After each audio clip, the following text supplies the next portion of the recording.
Tekken 8 is dead. No, it's not. But it's not doing so great.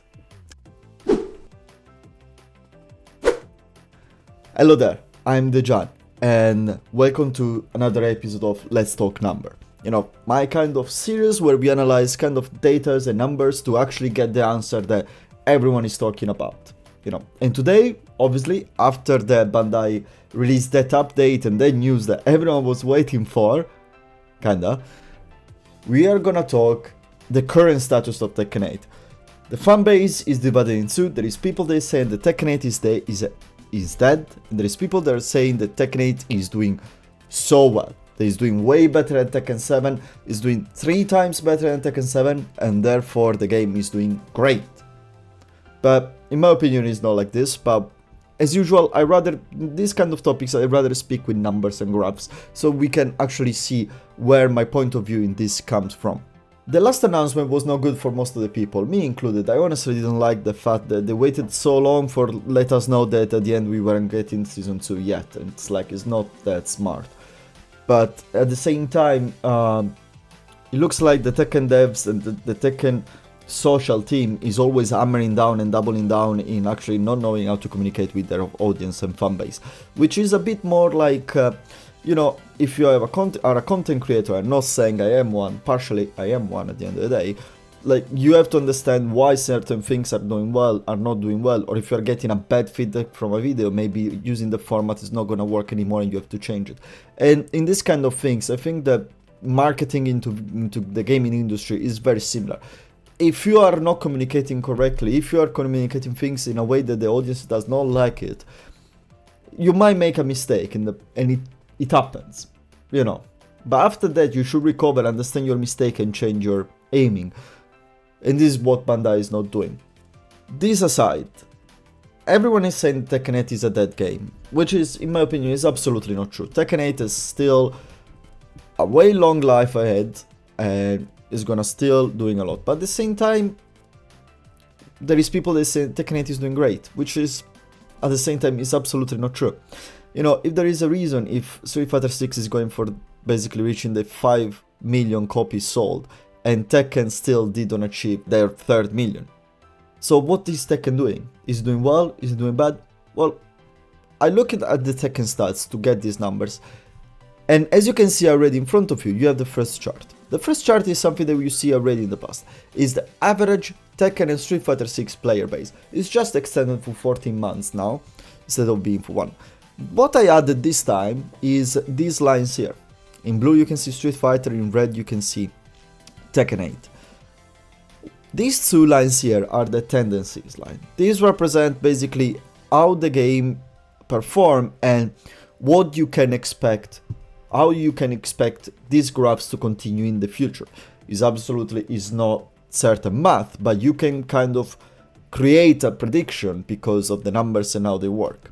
What we can see here is that Street Fighter 6 and Tekken 8 started at the same time, in a very reasonable, similar way, obviously, because of the nature of the kind of games that they are, big names of a niche genre. They appeal to casuals at the beginning, but then just the hardcore fanbase sticks with the game. And they started basically with the same number. Actually, Tekken 8 did even a bit better on the average player month 1. And at the same time, on the average player base on month 2. They did slightly better than Street Fighter 6. Month 3, same thing. Month 4. This is when Tekken Pass, Tekken Shop had been announced and all the things was going around. And balance, and the people started to discover that this game is not as enjoyable as they thought to be. This is basically when the honeymoon, you can clearly see on the numbers when the honeymoon phase ended of the game. But the main difference that I would like to show you here is how Street Fighter at the end is stabilized on a certain number and he retained it, actually making it grow for Season 2. I don't have month 15 and 16 in Street Fighter, but I think it's never gonna go down this way. Actually, I'm gonna check it out. due diligence done. I just went to check, and basically month 15, 16, Street Fighter moved around 14, 15,000 on average. So Street Fighter is retaining their player, and it looks like they have way to claiming them back. Now, Tekken, as you can see, it was going down. It went up on the 10th month, which was Heihachi release, which obviously brought a bit of people back. And same thing, when you see basically this slightly shy spike up, these are the DLC character coming out. This is Clive. And then here you see a big up.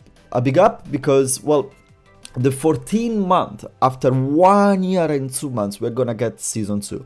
Here's why. If you look at the table for these numbers, you see that the last number is in yellow, because that's an estimate that I made myself. Basically. Just to see, with the release of Season 2 doing well, because I gave it a 14,000, which I think is something that's not gonna reach, or maybe it's gonna do more, maybe it's gonna reach 20,000. I wanted to see how the tendency would have changed. Just this. But what these numbers shows you is how, anyway, Tekken is doing way worse on player retention, which is something that Tekken 8 has been doing. Losing players. A lot. There is a lot of discontent, there is a lot of people that is not happy with the game.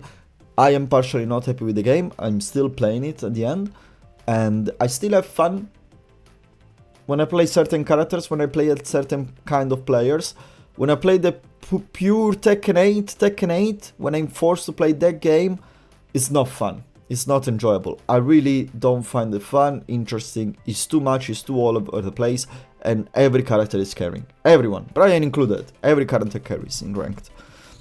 But now, something that I never analyze, which is way more interesting, in my opinion, is the peak players. Now, if we look at this number, we can see already how Street Fighter started way stronger, but it's always been like this. Street Fighter has always been the bigger franchise, so there is no big surprise here. But what we can see as well is that while Street Fighter always found a way to have the casuals coming back, you can see this with this big spike up. You can see it. Month 4, from 26,000 to 36,000 peak. Month 5, you have a little drop, and then month 6, you increase. Month 7, you increase. You drop a bit more, month 8, month 9, 45,000. Big increase. Then you lose a bit, but you're still above what you were 2 months before. You're on the same level as 3 months before. You drop a bit more, and then you have Season 2 coming. 70,000. They matched the same amount, basically, of peak players of the first month of the release of the game, and this is outstanding. This is what you want to see. If I am a game developer, if I am a house that produces game, this is what I want to see. And this is the Tekken. With the last number, this is our estimate, and I gave it a 21,000, which is a bit stingy. Let's put it to, let's say, crazily enough,